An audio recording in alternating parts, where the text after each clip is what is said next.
God bless the IPOB leader, Mazi Nnamdi Kanu, for facing the court without fear, but with boldness. Watch this video. Don't forget to like, subscribe, and drop your thoughts in the comments.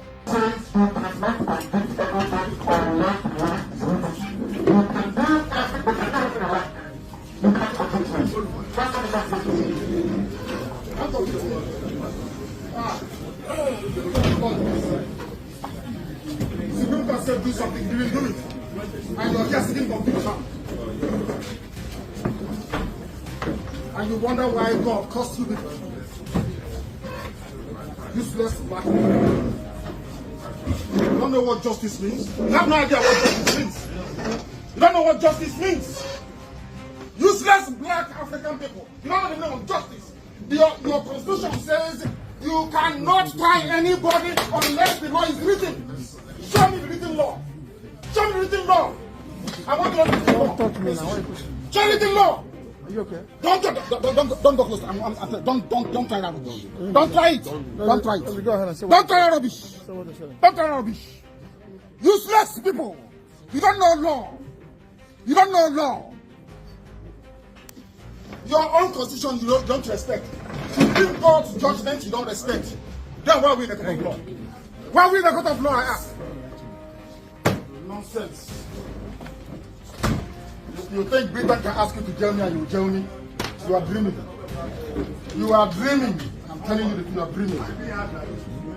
Nonsense. In today's top news, Nnamdi Kanu, the leader of the indigenous people of Biafra, Ipob, stormed out of court in anger after Justice Omotosho of the Federal High Court made a decision that didn't sit well with him.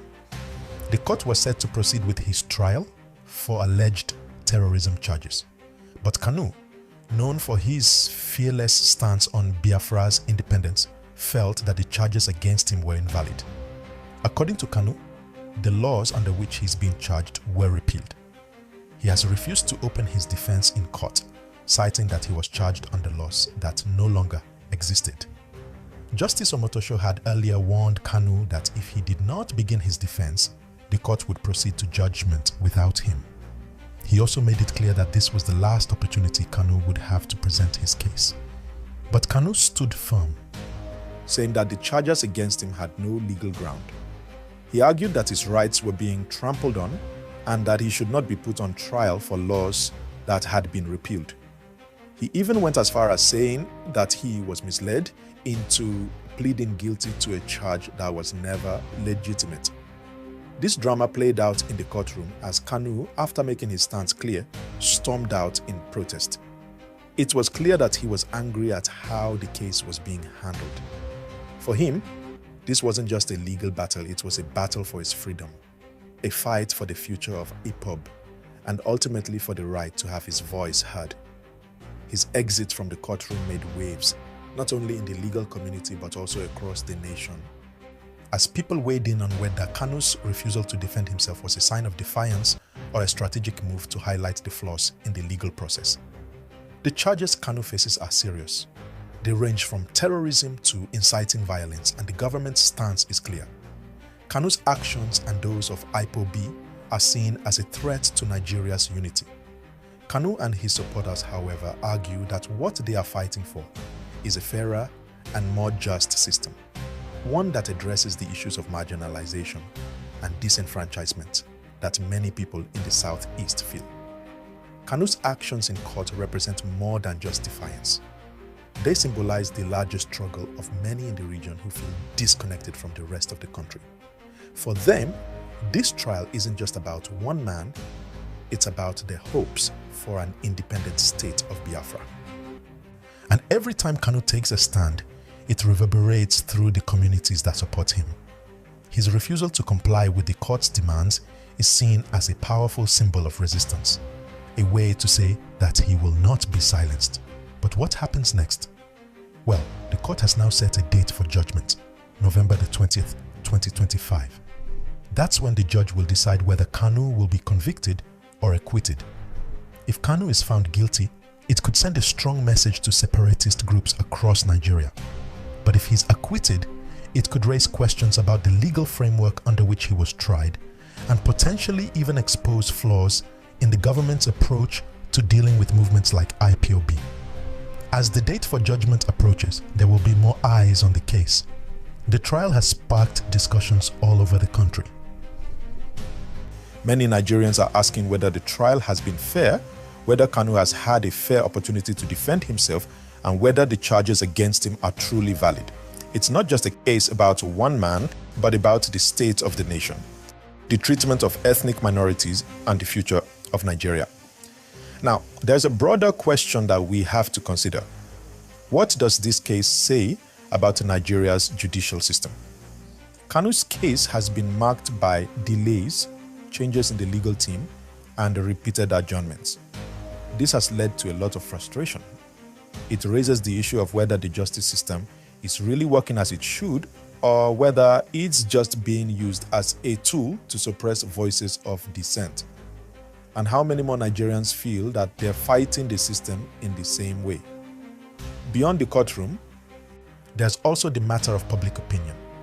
Kanu's supporters are in the millions, and they're watching every step of this case with bated breath. They see him as a martyr for their cause. To them, his imprisonment is symbolic of the larger struggles that the Southeast faces. On the other hand, there are many Nigerians who feel that Kanu's actions are a threat to the unity of the country. They see him as a man who has chosen to go down a dangerous path, one that could lead to further division. In the larger political landscape, Kanu's case also fits into the broader narrative of Nigeria's fight against insurgency, extremism, and calls for regional autonomy. There's no doubt that what happens in this case will influence the future of Nigerian politics. If Kanu is convicted, it may set a precedent for how separatist movements are dealt with in the future. If he's acquitted, it could embolden groups who are pushing for independence or greater autonomy for their regions. The public discourse surrounding the trial is just as important as the trial itself.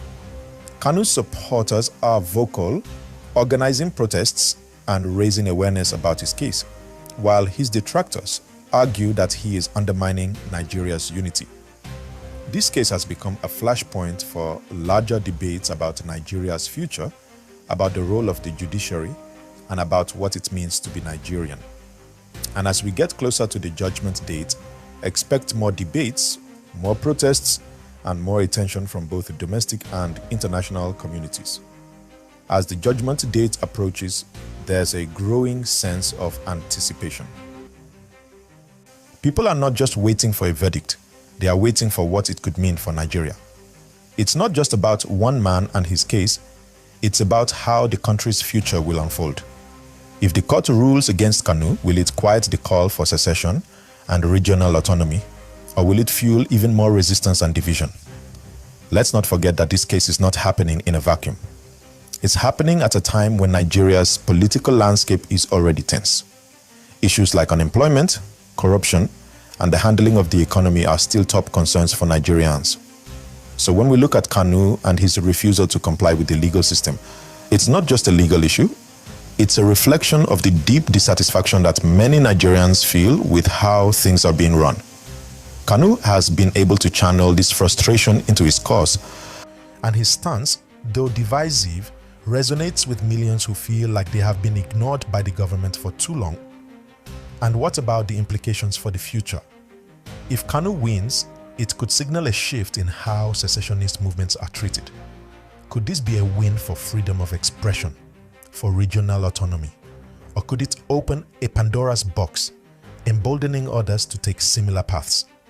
On the flip side, a conviction could strengthen the central government's hand in dealing with separatist movements across the country. It might set a legal precedent for how such cases will be handled in the future. It's not just the political players who are watching this case closely. International observers are keeping an eye on how the Nigerian government handles Kanu's trial, as it could be seen as a test of how well the country's democracy and rule of law are functioning. After all, Nigeria has long struggled with the issue of balancing national unity with the rights of its diverse groups. This trial, and the judgment that follows, could serve as an important moment for the future of Nigeria's democracy. The public's reaction will also be crucial. People are already speaking out. on both sides. Kanu's supporters, especially those in the southeast, are watching this case as if it's the final fight for their cause. They see Kanu as a leader who is standing up for their rights, and they believe that if he wins, it will show that they too deserve a voice in how Nigeria is governed. On the other side, you have people who feel that Kanu's actions are a direct threat to the unity of Nigeria. For them, this trial represents more than just Kanu. It represents a threat to the peaceful coexistence of all the country's diverse groups. And then there's the question of how the case will impact the Biafra movement itself. If Kanu is convicted, will the movement lose momentum, or will it push for even greater resistance? Will more people rally to the cause, or will they see the trial as a sign that the system is rigged against them? If Kanu is acquitted, however, it could have the opposite effect. It could embolden IPOB and other similar groups who feel they've been marginalized, potentially leading to a more open confrontation between separatist movements and the central government. At this point, the trial has become a lightning rod for broader issues in Nigerian society. It raises questions not just about one man's guilt or innocence, but about the fairness of the legal system, the treatment of minority groups, and the way the country is moving forward. Kanu's case is symbolic of much larger systemic issues that are deeply embedded in Nigeria's political and social fabric. His trial may be the flashpoint for a national conversation about what Nigeria stands for and how it handles its differences. In the coming days, as we inch closer to November 20th, the pressure will mount on both sides. And it's not just about what happens in the courtroom. It's about how the public reacts, how the political elite responds, and how the country moves forward. Regardless of the outcome, one thing is clear. This trial has sparked a fire that may be hard to put out. The consequences of the decision will reverberate through Nigerian society for years to come. And how people react will shape the future of the country. So, with all eyes on this case, we must keep our ears open, stay informed, and understand that this trial is about much more than just the legal process. It's about Nigeria's identity, its future, and its struggle for justice, equality, and unity. Now, before I wrap up, I want to hear your thoughts. Do you believe that Kanu is right in refusing to defend himself in court? Is this an act of defiance or a strategic move to bring attention to his cause? What do you think will happen when the judgment is handed down? Will it bring an end to the Biafra movement or ignite it further? I'm curious to hear what you think, so drop your comments below. If you're enjoying this breakdown, don't forget to like, share, and subscribe. Hit the notification bell so you don't miss any updates on this developing story. Let's keep the conversation going. I'll be back soon with more analysis and updates. Stay tuned, stay informed, and most importantly, stay engaged.